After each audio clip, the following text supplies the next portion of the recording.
والصلاة والسلام على رسول اللہ اما بعد اعوذ باللہ من الشیطان الرجیم بسم اللہ الرحمن الرحیم وعن ابی ہریرہ رضی اللہ تعالی عنہ قال قال رسول اللہ صلی اللہ علیہ وسلم ما نقصت صدقۃ من مال وما زاد اللہ عبدا بعفو الا عزا وما تواضع احد للہ الا رفعہ اللہ تعالی رواہ المسلم۔ سیدنا ابو ہریرہ رضی اللہ تعالی عنہ روایت کرتے ہیں کہ رسول اللہ صلی اللہ علیہ وسلم نے فرمایا ما نقصت صدقۃ من مال، صدقہ کرنے سے مال کم نہیں ہوتا، وما زاد اللہ عبدا بعفو الا عزا، معاف کرنے سے اللہ بندے کی عزت ہی میں اضافہ کرتا ہے، وما تواضع احد للہ الا رفعہ اللہ تعالی، اور جو اللہ کے لیے نیچا ہو جاتا ہے، تواضع اختیار کرتا ہے، اللہ اسے بلند کر دیتا ہے۔ اس حدیث کے پہلے حصے کی وضاحت گزشتہ درس میں ہو چکی ہے، آج دوسرے حصے کی وضاحت کی جائے گی۔ دوسرا حصہ یہ ہے کہ جو معاف کر دیتا ہے، معاف کرنے سے اللہ بندے کی عزت ہی میں اضافہ کرتا ہے۔ یہاں یہ بات سمجھ لیں کہ بدلہ لینے کی اسلام نے اجازت دی ہے۔ وَلَا مَنِ انتَصَرَ بَعْدَ ظُلْمِهِ فَأُولَٰئِكَ مَا عَلَيْهِم مِّن سَبِيلٍ، جس پر کوئی زیادتی ہوئی ہے، ظلم ہوا ہے، وہ جتنا ظلم ہوا ہے اتنا بدلہ لے سکتا ہے، اسلام نے اسے اجازت دی ہے۔ وَجَزَاءُ سَیِّئَةٍ سَیِّئَةٌ مِثْلُهَا، برائی کا بدلہ اس کی مثل برائی ہے، جتنا کسی نے زیادتی کی ہے اتنی اس کے ساتھ زیادتی کی جا سکتی ہے۔ فمن اسی جگہ ایک جگہ اللہ نے فرمایا کہ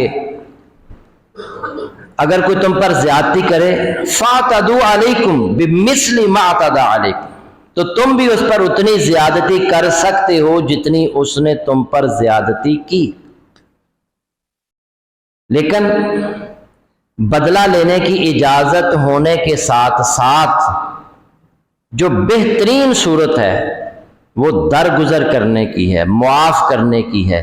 فَمَنْ عَفَا وَأَصْلَحَ فَأَجْرُهُ عَلَى اللَّهِ، جو معاف کر دے اور صلح کر لے، فَأَجْرُهُ عَلَى اللَّهِ، اس کا اجر اللہ کے ذمے ہے۔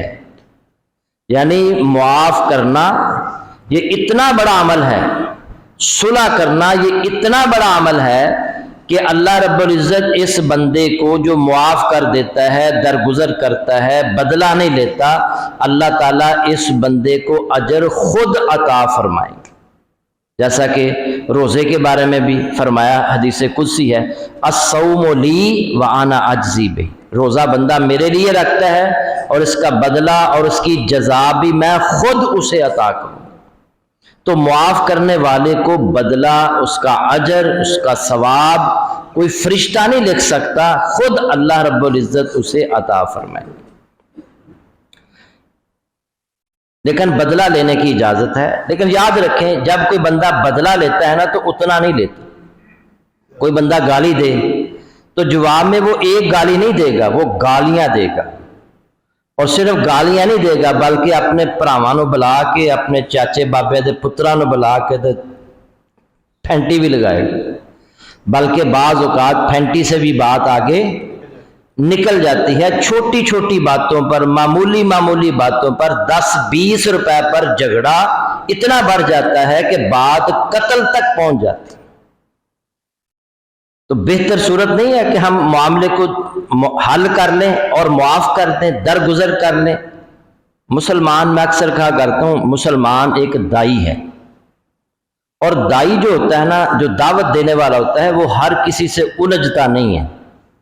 اس کا ٹارگٹ ہوتا ہے کہ میں نے اللہ کا پیغام پہنچانا ہے اور مرنا ہے میں نے، اور اگر میں نے یہ ہر معاملے میں الجھتا رہا، ہر کسی سے جھگڑا کرتا رہا، تھانے کچہریوں کے چکروں میں پڑا رہا، تو پھر تو میں جو اصل دین کا کام، جو میری ذمہ داری اللہ نے لگائی ہے، دین کا پیغام پہنچانے کی وہ میں نہیں کر سکتا، اس لیے وہ درگزر کرتا ہے، وہ نظر انداز کرتا ہے اور آگے بڑھتا رہتا ہے۔ اللہ کا جو اس کا اصل مقصد ہے اس کو وہ مد نظر رکھتا ہے، نہ کہ وہ لڑائی جھگڑوں میں۔ کتنے ہی ایسے لوگ ہیں چھوٹی چھوٹی باتوں پر جھگڑے شروع کر دیتے ہیں اور کئی سال لگ جاتے ہیں، جھگڑے ختم ہی نہیں ہوتے، ہے معمولی سی بات۔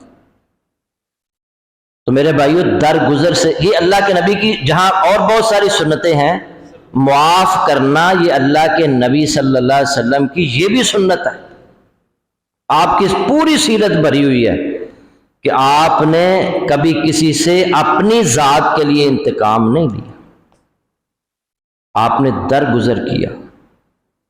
یہودیوں کا ایک بہت بڑا عالم تھا زید بن سانہ، اس نے اپنی کتابوں میں پڑھا تھا کہ وہ آخری نبی جو ہوں گے نا، ان کے اندر برداشت بڑی ہوگی، حلم بہت زیادہ ہوگا۔ کوئی ان کے ساتھ جتنا بھی جہالت سے پیش آئے گا نا، وہ اتنا ہی درگزر سے کام لیں گے۔ تو یہ اللہ کے نبی صلی اللہ علیہ وسلم کی مجلس میں آیا کرتا تھا، یہ دیکھنے کے لیے یہ کہ واقعی ان کے اندر حلم ہے، برداشت ہے۔ اور بھی بہت ساری نشانیاں اس نے دیکھی، وہ پوری ہو گئی، آخری یہ نشانی رہ گئی تھی تاکہ یہ بھی اگر پوری ہو گئی تو میں اسلام قبول کر لوں گا۔ تو ایک دن اللہ کے نبی کی مجلس میں یہ بیٹھا ہوا تھا، ایک شخص آیا کسی دوسرے علاقے سے، اس نے کہا اے اللہ کے نبی، آپ نے کہا تھا اسلام قبول کر لو، اللہ تمہارے حالات بہتر کر دے گا۔ میں نے اسلام قبول کیا، میں نے یہی بات اپنے قبیلے میں، برادری میں جا کر کی، بہت سارے لوگوں نے اسلام قبول کر لیا، لیکن حالات بہتر نہیں ہوئے، بدتر ہو گئے۔ مجھے ڈر ہے کہ کہیں لوگ اسلام چھوڑ ہی نہ دیں تو آپ ہماری کچھ مدد کریں۔ تو آپ صلی اللہ علیہ وسلم نے کہا اس وقت میرے پاس کچھ نہیں ہے۔ بیت المال سے پتہ کرایا گیا، خزانہ بھی خالی تھا، اس میں بھی کچھ نہیں تھا۔ آپ پریشان بیٹھے ہیں، وہ یہودی دیکھ رہا تھا سر۔ اس نے کہا جی آپ میرے سے قرضہ لے کر اس کی ضرورت پوری کرتے ہیں۔ آپ نے اس سے قرضہ لیا اور اس صحابی کو وہ رقم یا جو بھی چیز تھی وہ دی، اور اسے کہا خود بھی استعمال کرو، وہاں جا کر اپنے علاقے میں مسلمانوں کو بھی دو۔ وہ چلا گیا۔ آپ نے وعدہ کیا فلاں تاریخ کو تیرا یہ قرض لوٹا دیا جائے۔ آپ نے جو وعدہ کیا اس میں ابھی 3 دن باقی تھے، وہ آ گیا مسجد نبوی میں، اور اللہ کے نبی صلی اللہ علیہ وسلم کو ایک کونے میں اس نے کھڑا کر لیا، کہنے لگا پیسے نکالو جی، اور بڑی بدتمیزی سے پیش آنے لگا۔ تہاڈا خاندان ہی ایسا ہے کہ جڑے پیسے لیندے نے واپس ہی نہیں کرتے، عبد المطلب کا خاندان ہی ایسا ہے، یہ پیسے لیتے ہیں واپس ہی نہیں کرتے، اور بدتمیزی سے پیش آنے لگا، اونچا اونچا بولنے لگا۔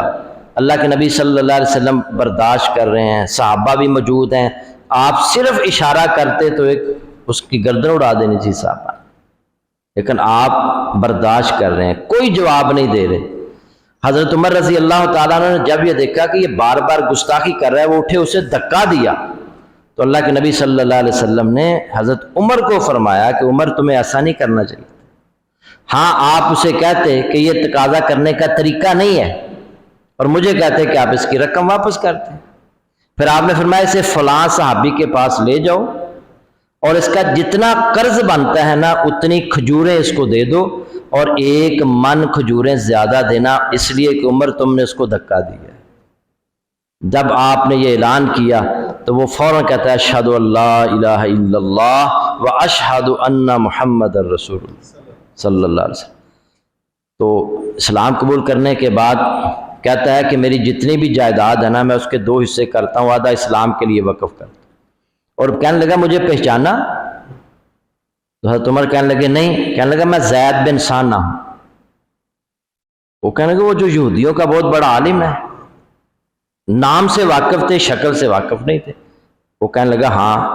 تو حضرت عمر کہنے لگے یہ کیا کیا تم نے؟ اللہ کے نبی کی شان میں اتنی گستاخی کر رہے تھے، اتنا بڑا عالم ہو کر۔ اس نے کہا دراصل میں دیکھ رہا تھا، میں نے اپنی کتابوں میں پڑھا تھا کہ وہ آخری نبی جو ہوں گے ان میں برداشت بہت زیادہ ہوگی، تحمل، حلم بہت زیادہ ہوگا۔ میں تو یہ چیک کر رہا تھا واقعتاً یہ اللہ کے نبی ہیں، تو کیا یہ برداشت کرنا، کیا حلم، درگزر کرنا، کیا یہ نبی کی سنت نہیں ہے؟ اور میرے بھائیو یہ بھی اللہ کے نبی کی سنت ہے۔ فتح مکہ کے موقع پر آپ صلی اللہ علیہ وسلم کے سامنے سارے لوگ کھڑے ہیں، جنہوں نے صحابہ کے ساتھ زیادتیاں کی تھی، آپ کے ساتھ زیادتیاں کی تھی، یہاں تک کہ مکہ سے ہجرت کرنے پر مجبور کر دیا تھا، آپ کے سامنے کھڑے ہیں اور آپ کہتے ہیں آج مجھ سے کس سلوک کی توقع رکھتے ہو؟ انہوں نے کہا کہ آپ بھی شریف، آپ کے ابا جان بھی شریف، آپ کے دادا جان شریف، آپ کا خاندان ہی شریفوں کا ہے، ہمیں اچھے سلوک کی توقع ہے۔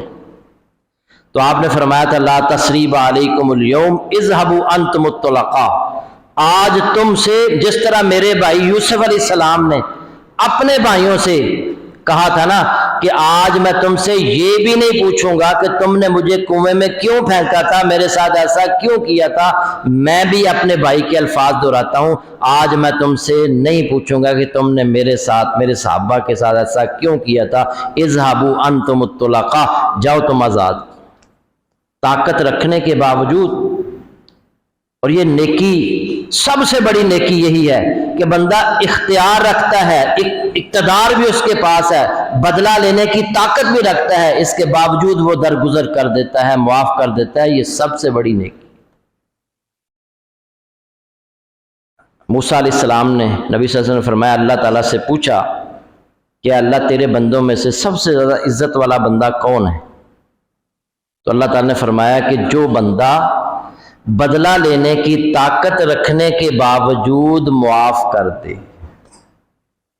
اللہ بدلہ لینے کی طاقت رکھتا ہے نا، اللہ سے بڑا کوئی جو ہے نا وہ بدلہ لے نہیں سکتا، اللہ سے زیادہ کسی کے پاس اختیار نہیں ہے، لیکن اس کے باوجود وہ درگزر کرتا ہے، اس کے باوجود وہ معاف کر دیتا ہے۔ ہم روز سینکڑوں غلطیاں کرتے ہیں، گناہ کرتے ہیں، اس کی نافرمانی کرتے ہیں، مگر اس کے باوجود وہ درگزر سے کام لیتا ہے، وہ بھی یہی چاہتا ہے کہ میرے بندے بھی درگزر سے کام لیں۔